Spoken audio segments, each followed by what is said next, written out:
Halo teman-teman, selamat datang di kelas JavaScript, di mana di sini kita akan bahas tentang JavaScript Modules. Sebelum kita mulai ke materi, kita akan kenalan dulu ya. Jadi nama saya adalah Eko Kurniawan Kanedi. Saat ini saya kerja sebagai Technical Architect di salah satu e-commerce terbesar di Indonesia. Saya sendiri sudah kerja lebih dari 10 tahun, dan biasanya di sela-sela kesibukan saya bekerja, saya biasanya menyempatkan diri berbagi konten soal programming di website Programmer Zaman Now atau di YouTube channel Programmer Zaman Now. Kalau teman-teman ingin diskusi secara langsung dengan saya, teman-teman bisa kontak saya lewat Telegram ya. Saya sering aktif di sana. Atau jangan lupa juga follow sosial medianya Programmer Zaman Now, ada di Facebook, Instagram, YouTube, dan juga ada di Telegram channel. Kalau teman-teman dari perusahaan teman-teman misalnya butuh konsultasi, entah itu mengadakan training, pelatihan, atau konsultasi, teman-teman bisa kontak lewat email pribadi saya. Oke, jadi ini materinya bukan materi JavaScript dasar, jadi pastikan sebelumnya teman-teman sudah belajar kelas-kelas yang sudah saya buat sebelumnya. Yang pertama, teman-teman harus sudah belajar dulu tentang HTTP, ya. Lalu teman-teman juga sudah belajar tentang JavaScript dasar, JavaScript Object Oriented Programming, dan yang terakhir adalah JavaScript Standard Library. Nah, ini semua sudah saya buat kelasnya, jadi pastikan teman-teman sudah tonton ya kelasnya dan pelajari kelas-kelas sebelumnya ini. Kalau teman-teman sudah selesai menyelesaikan semua kelas ini, oke. Nextnya kita akan belajar tentang JavaScript Modules. Nah, ini agendanya lumayan banyak. Nanti kita akan berkenalan dengan JavaScript modul itu apa. Nanti kita akan coba menggunakan live server. Lalu kita akan bandingkan perbedaan tanpa menggunakan modul dengan menggunakan modul, perbedaannya apa. Lalu kita akan belajar yang namanya export dan juga import, lalu alias, dan lain-lain. Banyak sekali yang akan kita bahas di materi ini. Oke, nggak usah berlama-lama ya intronya, kita akan langsung masuk ke materi.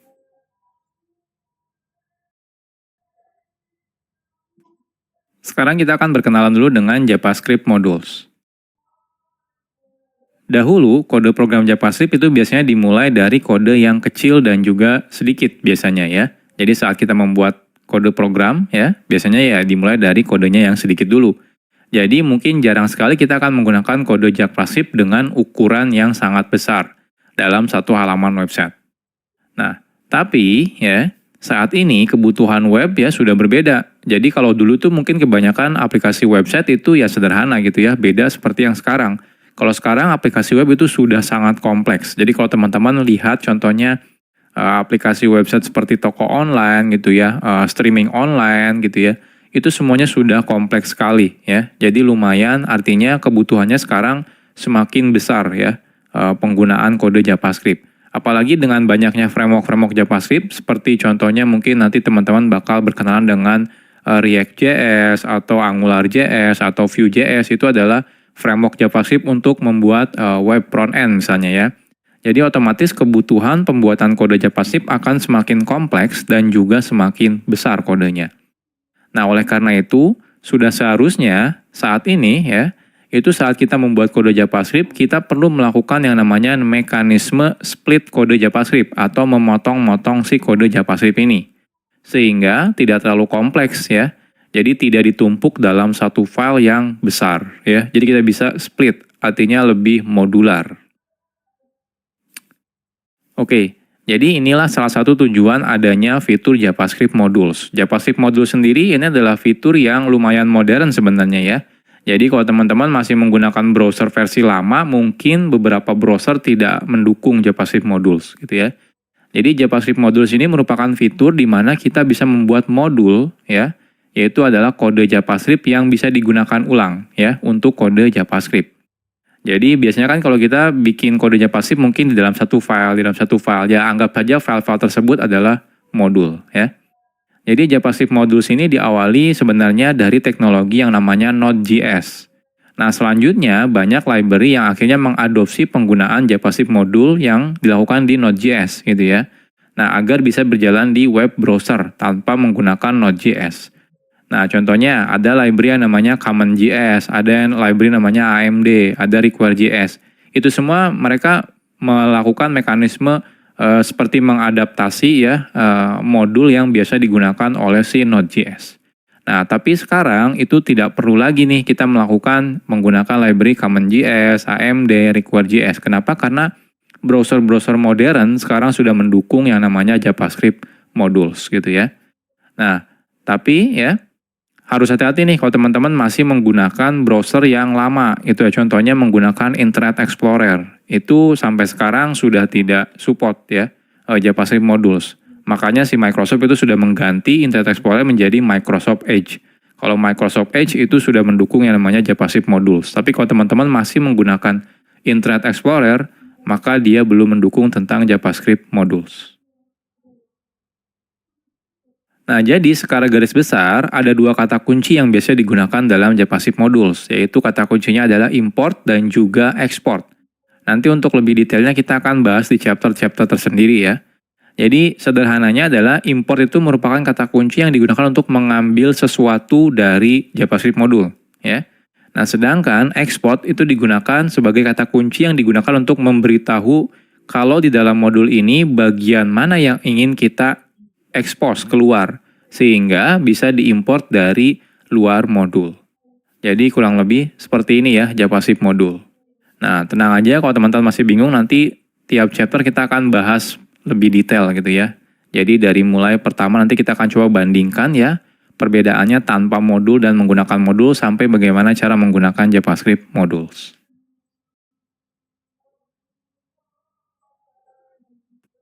Oke, sekarang kita akan membuat project-nya terlebih dahulu ya. Sederhana aja, kita akan buat folder kosong namanya adalah belajar JavaScript modules. Oke, saya akan masuk ya. Teman-teman silakan buat folder. Saya akan menggunakan perintah terminal ya. Teman-teman kalau mau menggunakan UI juga boleh, silakan. Intinya kita buat folder. Saya akan masuk ke tempat saya biasa development. Lalu saya akan make directory namanya belajar JavaScript modules ya. Lalu kita akan masuk. Nah, silakan teman-teman buka foldernya, bisa menggunakan JetBrains WebStorm atau menggunakan Visual Studio Code. Saya akan buka menggunakan dua-duanya ya. WebStorm dan juga Visual Studio Code. Oke, ini Visual Studio Code dan ini adalah WebStorm. Ya. Jadi sekarang kita sudah selesai ya. Jadi kita sudah bikin folder kosong ya. Teman-teman boleh gunakan editor mana aja boleh, nggak ada masalah ya.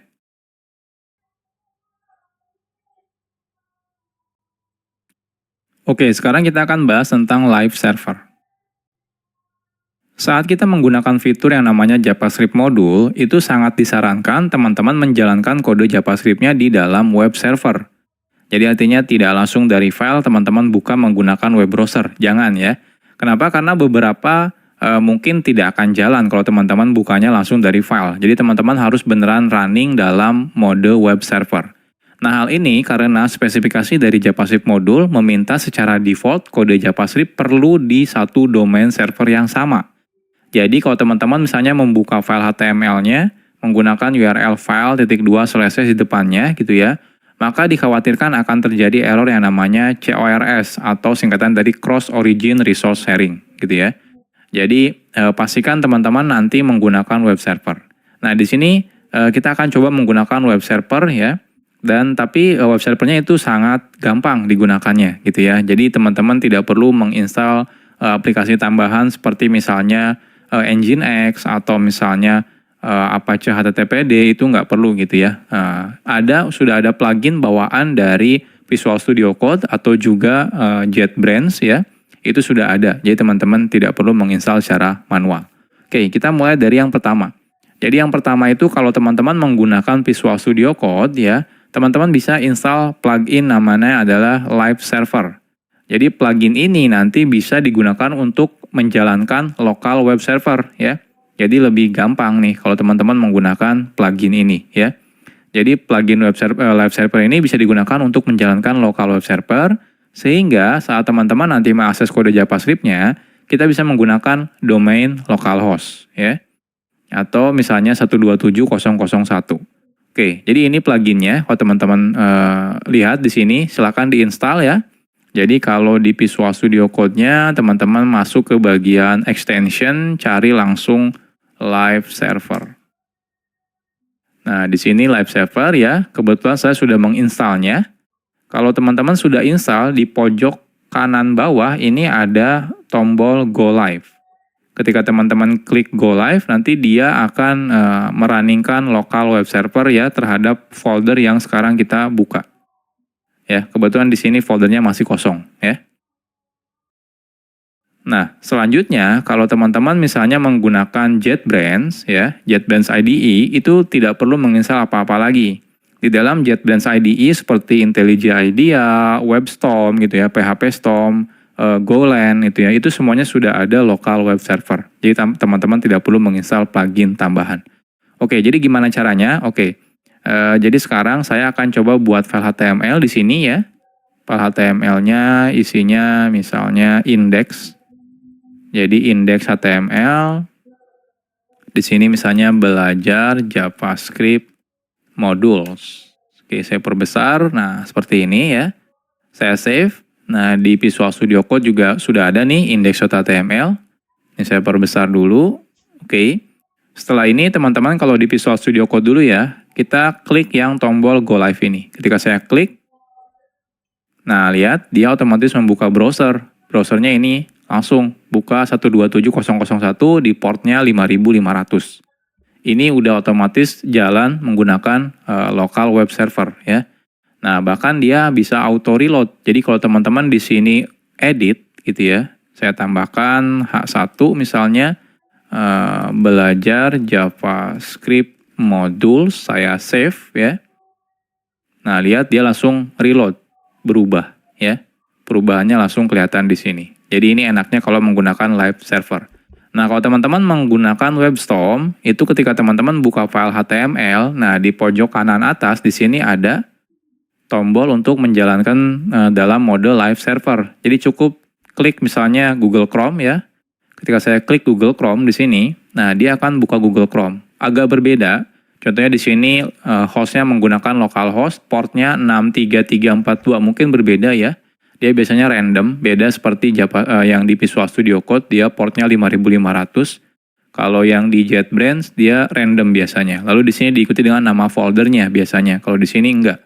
Ya, nggak ada nama foldernya. Tapi kalau di sini ada nama foldernya. Tapi dia tetap ada hot reload-nya ya. Jadi kalau teman-teman ubah, di sini saya ubah 2 baris, saya save, saya buka browser, nah lihat, dia otomatis hot reload ya. Jadi langsung ke reload seperti ini ya. Jadi ini mulai sekarang, jadi saya tidak akan menjelaskan lagi ya. Jadi saya pastikan kalau teman-teman nanti menggunakan belajarnya ya di JavaScript modul ini, pastikan selalu menggunakan local web server. Jadi saya ajarkan live server, kenapa? Karena ini yang paling mudah. Teman-teman tidak perlu menginstal aplikasi tambahan.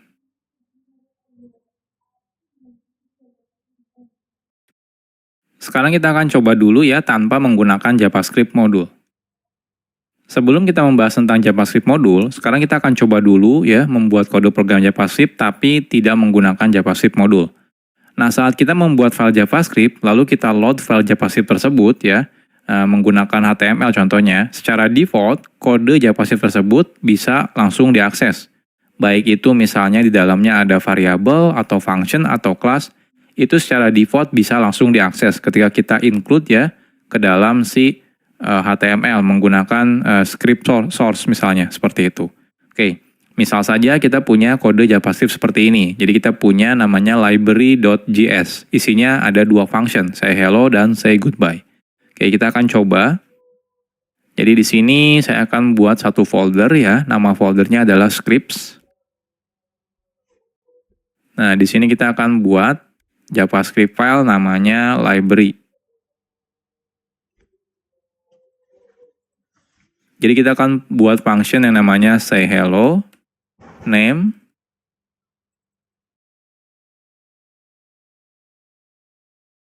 hello name ya, dan juga say goodbye. Isinya goodbye name, seperti ini ya. Nah, selanjutnya kita akan coba load si library ini ya. Jadi kita akan gunakan library ini ya, kita load menggunakan script source script/library misalnya ya.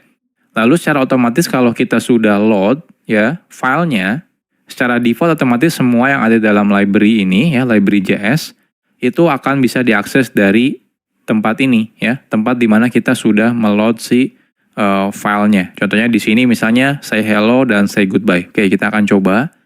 Jadi di sini kita akan buat ya file HTML without modul.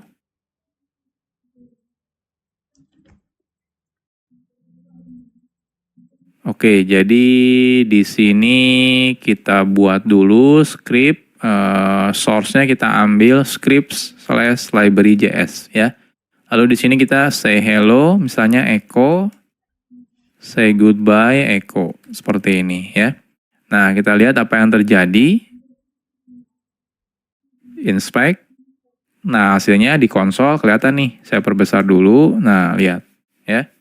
Ada hello echo dan goodbye echo. Artinya apa? Artinya secara default saat kita load ya sebuah sebuah file JavaScript itu otomatis bisa langsung digunakan apapun yang ada di dalam kode JavaScript ini. Entah itu function di sini, teman-teman bikin variabel contohnya misalnya ya. Bikin variabel name sama dengan contohnya echo seperti ini ya. Lalu di sini kita akan coba console.info name seperti ini. Nah, lihat di sini keluar ya, echo ya. Artinya apa? Artinya name ini bisa walaupun di sini tidak ada variabel name, tapi karena dia ada di library.js, jadi otomatis dia bisa digunakan. Ini behavior default ya kalau kita meload file JavaScript. Jadi semuanya bisa diakses. Ini kadang-kadang agak sedikit berbahaya, apalagi kalau kita meload misalnya beberapa library JavaScript gitu ya, beberapa file JavaScript, ternyata ada beberapa function yang sama atau juga nama variabel yang sama. Otomatis akan terjadi bentrok. Ya. Ya, salah satunya inilah kenapa kita butuh yang namanya JavaScript modules.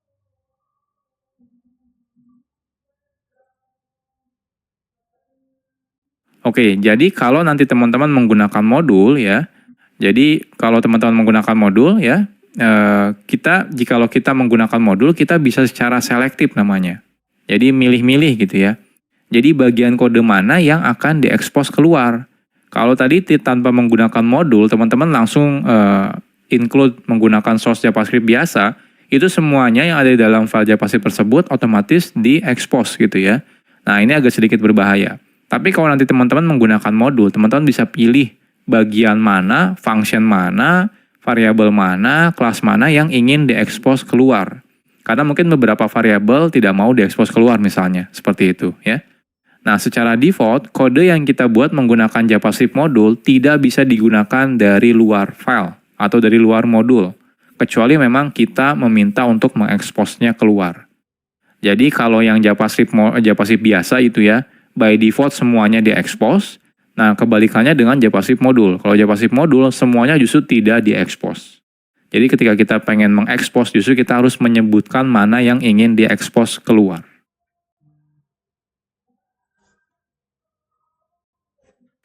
Sekarang kita akan coba buat JavaScript modul. Membuat modul itu sangat sederhana. Kita cukup membuat file JavaScript seperti biasa aja gitu ya. Jadi nggak ada perbedaan sebenarnya saat teman-teman bikin file JavaScript biasa sama JavaScript modul. Yang membedakan adalah saat kita justru meload file JavaScript-nya dari HTML. Kita tidak lagi menggunakan tipenya JavaScript lagi, melainkan tipenya adalah modul ya. Jadi kan biasanya kita script type JavaScript, defaultnya kita ganti menjadi script type modul ya. Oke. Nah, sebelum kita lanjut, nah teman-teman jangan sampai bingung ya. Jadi di sini saya mau bahas tentang file yang JavaScript dan juga modul JavaScript. Jadi kalau teman-teman nanti ketemu dengan file yang namanya .mjs, sebenarnya itu adalah file JavaScript juga ya. Nah, karena file JavaScript modul sebenarnya sama dengan file JavaScript biasa, kadang developer sering membedakan nama filenya antara JavaScript biasa dengan JavaScript modul ya. Biasanya kalau JavaScript modul, developer biasanya menggunakan file namanya .mjs ya. Jadi modul JavaScript. Nah, hal ini sebenarnya tidak ada kewajiban. Jadi teman-teman boleh tetap menggunakan .js atau kalau pengen beda nih biar kelihatan ya, ini kalau ini adalah kode modul gitu ya. Jadi kita pakainya MJS, itu nggak ada masalah. Tapi intinya tidak ada kewajiban. Hanya saja agar mempermudah ketika kita dalam development, kita bisa menggunakan nama filenya ya. Jadi tidak menggunakan nama file .js, tapi menggunakan MJS ya. Jadi teman-teman terserah bebas. Nah, tapi pada kelas ini kita akan tetap menggunakan filenya .js ya. Ya, biar tidak bingung aja gitu ya, terutama buat pemula. Loh, kok ini filenya .mjs gitu ya. Nah, tapi nanti kalau teman-teman sudah mengerti tentang modul JavaScript, nanti kalau teman-teman suatu saat melihat project orang lain, extensionnya berbeda, misalnya pakainya .mjs itu tidak ada masalah gitu ya.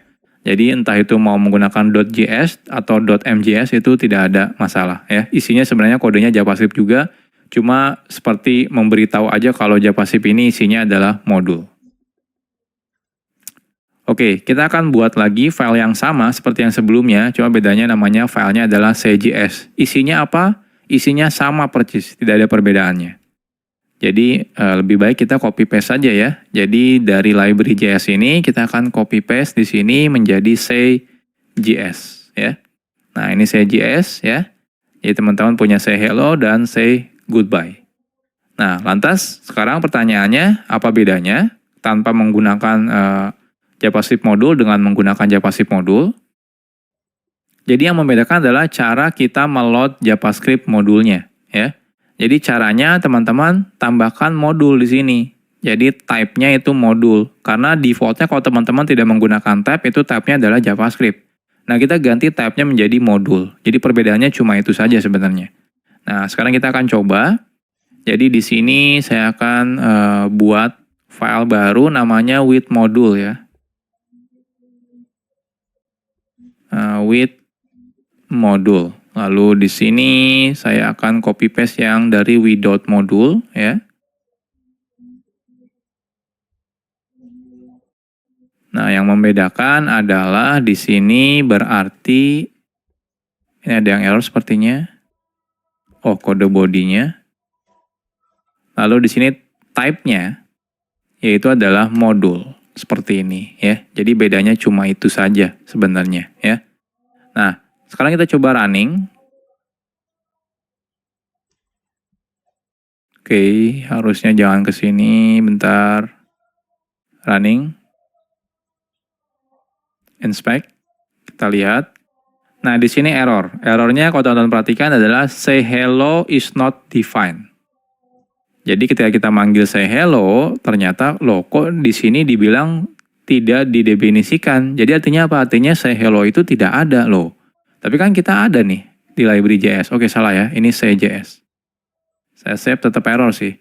Tapi kan ada ya di CJS. Ini ada say hello dan di sini ada say goodbye. Pertanyaannya kenapa? Kenapa error ya? Oke, kita lihat lagi ke slide. Jadi nanti teman-teman pasti bakal mengalami seperti ini ya. Jadi hasilnya adalah JavaScript modulnya pasti error nih ketika teman-teman manggil say hello. Pertanyaannya kenapa bisa error?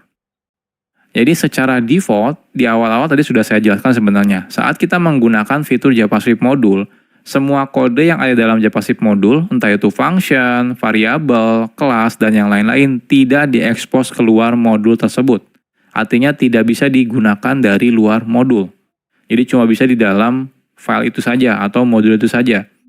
Nah, kalau kita ingin mengakses folder tersebut ya, jadi teman-teman misalnya, oh saya pengen deh yang function say hello sama say goodbye pengen diekspos keluar. Nah, kita harus memberitahunya secara eksplisit. Jadi caranya adalah menggunakan kata kunci export yang akan kita bahas di chapter selanjutnya.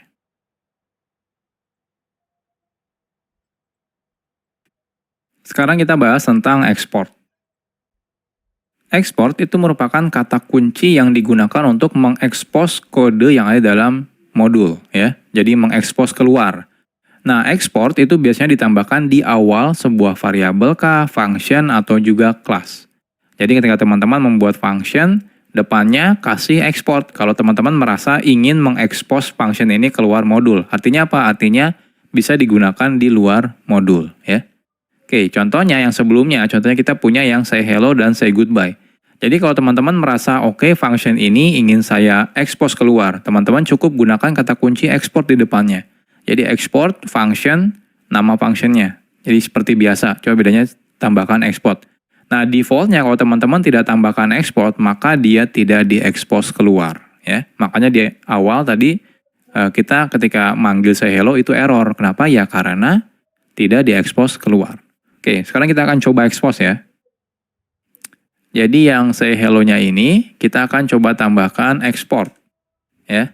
Lalu say goodbye-nya kita tambahkan export juga. Artinya yang say hello dan say goodbye sudah di-export ya. Jadi sudah di-expose keluar. Nah, di sini harapannya adalah say hello dan say goodbye-nya itu jalan. Nah, kita coba refresh.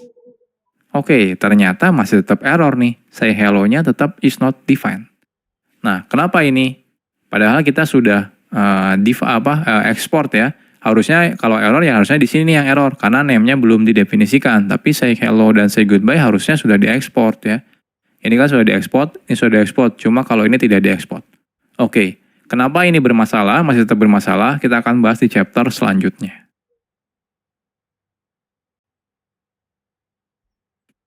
Oke, sekarang kita bahas tentang import. Export itu digunakan untuk mengekspos kode yang ada di dalam modul ke luar modul. Nah, jikalau kita ingin menggunakan kode yang sudah diekspos yang dari modul tersebut, kita perlu menggunakan kata kunci yang namanya import. Makanya yang sebelumnya tetap error, kenapa? Karena kita belum melakukan import ya. Jadi wajib melakukan import terlebih dahulu. Nah, cara menggunakan kata kunci import ini sederhana. Caranya seperti berikut. Jadi cukup gunakan kata kunci import. Kalau cuma satu, teman-teman bisa langsung sebutkan nama yang akan diimportnya, misalnya nama functionnya, nama variabelnya, atau nama kelasnya. Kalau lebih dari satu, teman-teman bisa gunakan kurung kurawal. Kurung kurawal yang pertama apa, yang kedua apa, yang ketiga apa, dan seterusnya ya. Gunakan koma pemisahnya. Lalu kurung kurawal tutup, from, lalu di sini silakan sebutkan nama filenya, ya, nama file modulnya dari mana.